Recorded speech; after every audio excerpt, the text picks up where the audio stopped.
আমি আর আপনি ওগুলো ব্যবহারটা বন্ধ করে দিই, তাহলে আর খালগুলো ভরাট হবে না। তো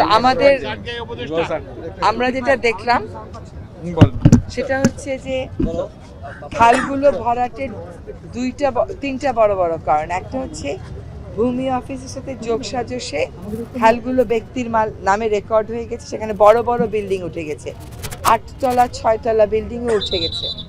এবং যে কটা জায়গায় আমরা গেলাম, 3টা স্পটেই আমরা দেখলাম যে কিছু কিছু বিল্ডিংয়ের কিছু কিছু অংশ ভাঙতে হয়েছে। এটা একটা সমস্যা।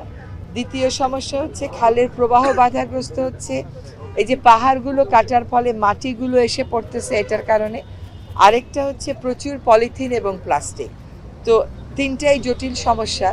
পলিথিন এবং প্লাস্টিকটা আপনারা যারা আমার ইন্টারভিউ নিচ্ছেন তারা আজকে থেকে ব্যবহার বন্ধ করে দেন, আর আপনারা গণমাধ্যম হিসেবে সচেতনতা গড়ে তোলেন যাতে এইগুলো আর কেউ ব্যবহার না করে।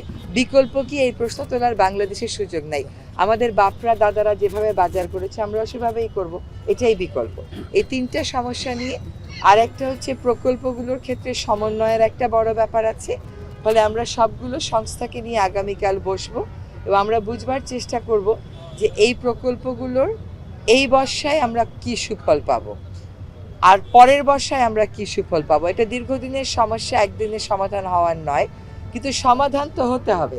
আমাদেরকে বুঝতে হবে এই বছর কি হবে, পরের বছর কি হবে এবং তার পরের বছর কি হবে।